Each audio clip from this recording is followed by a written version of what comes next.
നായരീഴവ ഐക്യത്തിൻ്റെ സാധ്യതകൾ തുറന്നിട്ട് വെള്ളാപ്പള്ളി ഒരു പ്രസ്താവന നടത്തിയതോടെ വലിയ ചർച്ചകളാണ് അതിന്മേൽ നടക്കുന്നത്.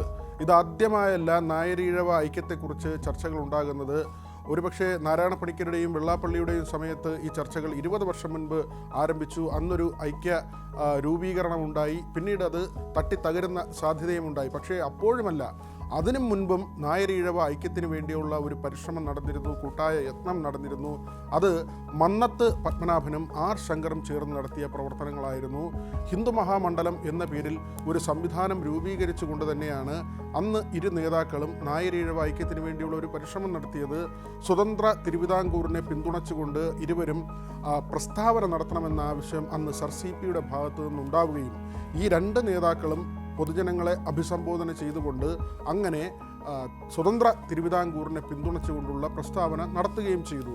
അവിടം കൊണ്ടും തീരുന്നില്ല. തിരുവിതാംകൂർ ദേവസ്വം ബോർഡിൻ്റെ ആദ്യത്തെ ഭരണസമിതിയിൽ മന്നത്ത് പത്മനാഭനും അതോടൊപ്പം തന്നെ ആർ ശങ്കറും എത്തുകയും ചെയ്തു. അങ്ങനെ സൗഹാർദ്ദപരമായ അന്തരീക്ഷത്തിൽ ഏറെക്കാലം ഇരുവരും സഞ്ചരിക്കുകയും ചെയ്തു. പക്ഷേ അവിടെ നായരീഴവ ഐക്യം യാഥാർത്ഥ്യമായില്ല. പിന്നീട് നാരായണ പണിക്കരും വെള്ളാപ്പള്ളിയും രൂപം കൊടുത്ത ഒരു ഐക്യ സംവിധാനമുണ്ടായിരുന്നു. അതും ലക്ഷ്യം കണ്ടില്ല. ഇപ്പോൾ ഏറ്റവും കൂടുതൽ ചർച്ച ചെയ്യപ്പെടുന്നത് സുകുമാരൻ നായരും വെള്ളാപ്പള്ളിയും ഇതാ വീണ്ടും നായരീഴവ ഐക്യത്തിലേക്ക് പോകുന്നു.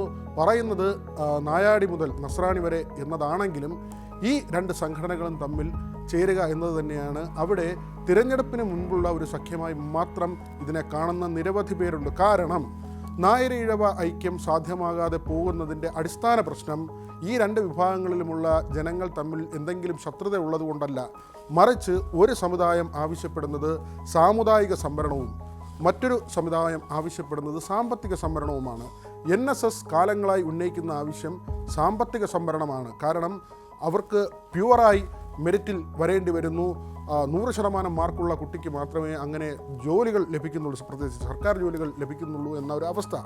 അതേസമയം OBC വിഭാഗത്തിൽ വരുന്ന ഈഴവ കമ്മ്യൂണിറ്റിയിലുള്ളവർക്ക് ആ ഒരു പ്രശ്നം വരുന്നില്ല. അവർക്ക് കുറച്ചുകൂടി സംവരണം കിട്ടുന്നു. പക്ഷേ സാമൂഹ്യ അന്തരീക്ഷം നോക്കണം. പിന്നാക്ക ജാതിയാണ്, പിന്നാക്ക വിഭാഗമാണ്, ഭരണഘടനാപരമായി ലഭിച്ചിട്ടുള്ള അങ്ങനെ ഒരു സംവരണ സംവിധാനമാണ്. അതുകൊണ്ട് തന്നെ ഈ രണ്ട് കാര്യങ്ങളെ ചൊല്ലിയുള്ള തർക്കമാണ് വർഷങ്ങളായി, പതിറ്റാണ്ടുകളായി നിലനിൽക്കുന്നത്.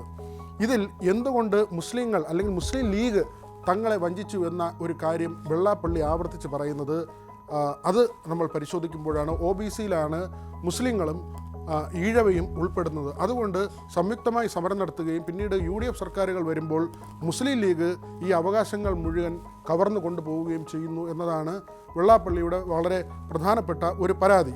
പക്ഷേ ആവർത്തിച്ച് പറയുന്നു നാളെ ഈ സംവരണവുമായി ബന്ധപ്പെട്ട ഒരു കേസ്, പല കേസുകൾ സുപ്രീം കോടതിയിൽ ഉൾപ്പെടെയുണ്ട്.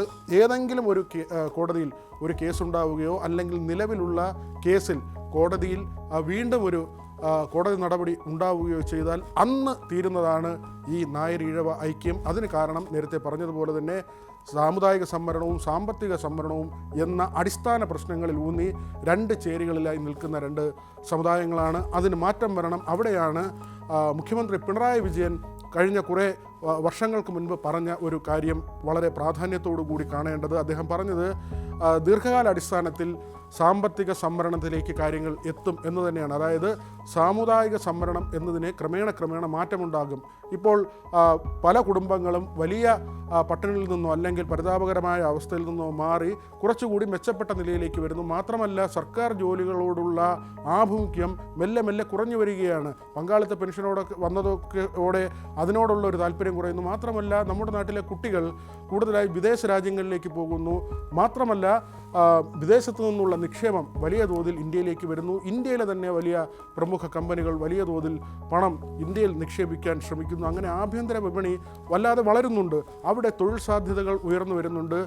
തൊഴിൽ ഇല്ലാത്തതല്ല ഇപ്പോഴത്തെ പ്രശ്നം, തൊഴിൽ ചെയ്യാൻ മടിയുള്ളതാണ്. അതുകൊണ്ട് സർക്കാർ ജോലി ഒരു നിർബന്ധമുള്ള കാര്യമായി മാറുന്നില്ല. സർക്കാർ ജോലിയിൽ നിന്ന് ലഭിക്കുന്നതിനേക്കാൾ കൂടുതൽ വരുമാനം സ്വന്തമായി ഒരു ബിസിനസ് ചെയ്യുന്ന ആളിനോ അല്ലെങ്കിൽ ആ തരത്തിൽ ഒരു കമ്പനിയിൽ ഉയർന്ന തസ്തികയിൽ ജോലി ചെയ്യുന്ന ആളിനോ ലഭിക്കുന്ന ഒരു സാഹചര്യമുണ്ട്.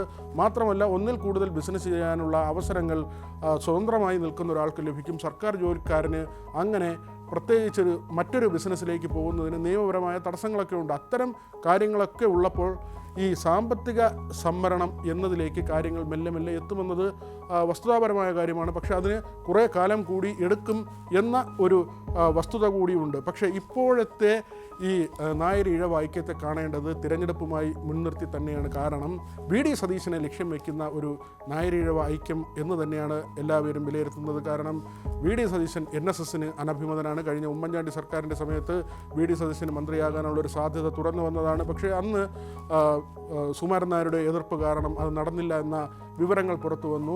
ഈ അടുത്ത കുറേ കാലമായി വെള്ളാപ്പള്ളി അതിനിശ്ചിതമായാണ് വി ഡി സതീശനെ വിമർശിക്കുന്നത്. അതുകൊണ്ട് വി ഡി സതീശനെതിരെയുള്ളൊരു നീക്കം ഇടതുപക്ഷത്തെ സംബന്ധിച്ചാണെങ്കിലോ വലിയ നേട്ടമാണ് ഉണ്ടാകാൻ പോകുന്നത്. കാരണം ഹൈന്ദവ സമൂഹത്തിലെ 2 പ്രബല സമുദായ സംഘടനാ നേതൃത്വങ്ങൾ തങ്ങളിലേക്ക് അടുക്കുന്നു.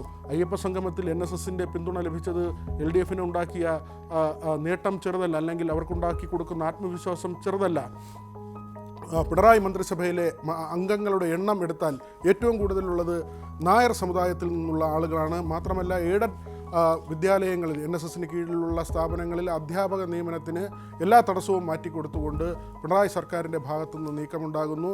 വെള്ളാപ്പള്ളി ആകട്ടെ കാലങ്ങളായി പിണറായിയുമായി അടുത്തു നിൽക്കുന്ന ആളാണ്. മാത്രമല്ല മൈക്രോ ഫിനാൻസ് കേസുമായി ബന്ധപ്പെട്ട് VS വെള്ളാപ്പള്ളിയെ പൂട്ടും എന്നൊരു സ്റ്റേജിൽ വെള്ളാപ്പള്ളിയെ സഹായിച്ചത് പിണറായിയാണ്. മൈക്രോ ഫിനാൻസ് കേസുമായി ബന്ധപ്പെട്ട് അതിൻ്റെ വസ്തുതാപരമായ കാര്യങ്ങളിലേക്ക് പോകുന്നില്ല. അതിൽ അഴിമതി നടന്നോ ഇല്ലയോ ഒന്നും വ്യക്തമല്ല. ഏതായിരുന്നാലും വെള്ളാപ്പള്ളിക്ക് ഒരു പിന്തുണ ആ ഘട്ടം മുതൽ നൽകുന്നത്, അല്ലെങ്കിൽ അതിന് മുൻപ് തന്നെ സൗഹൃദം വെച്ച് പുലർത്തുന്നത് കൂടുതലും പിണറായിയാണ്. അങ്ങനെ ഈ 2 സമുദായ നേതാക്കൾക്കും ഇപ്പോൾ പിണറായിയിൽ നിന്നോ ഇടത് സർക്കാരിൽ നിന്നോ മറ്റ് ബുദ്ധിമുട്ടുകൾ ഉണ്ടാകുന്നില്ല എന്നത് വളരെ പ്രധാനപ്പെട്ട കാര്യമാണ്. ഇനി ഒരു പക്ഷേ ഭരണമാറ്റമുണ്ടായി UDF സർക്കാർ വന്നാൽ ഫ്ലെക്സിബിളായ ഒരു മുഖ്യമന്ത്രിയെയാണ് ഈ സമുദായ സംഘടനകൾ ഇഷ്ടപ്പെടുന്നത്.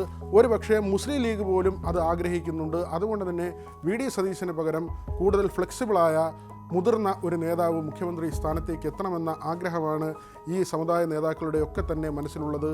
അപ്പോൾ ഇപ്പോഴത്തെ ഈ ഐക്യത്തെ കാണേണ്ടത് രാഷ്ട്രീയം മാത്രം മുൻനിർത്തിയുള്ളതാണ്. ഈ തിരഞ്ഞെടുപ്പിന് വേണ്ടിയുള്ള ഒരു ഐക്യമായി മാത്രം കാണുന്നതായിരിക്കും കൂടുതൽ അഭികാമ്യം. കൂടുതൽ വാർത്തകൾക്ക് News 18 Keralam YouTube channel subscribe ചെയ്യുക.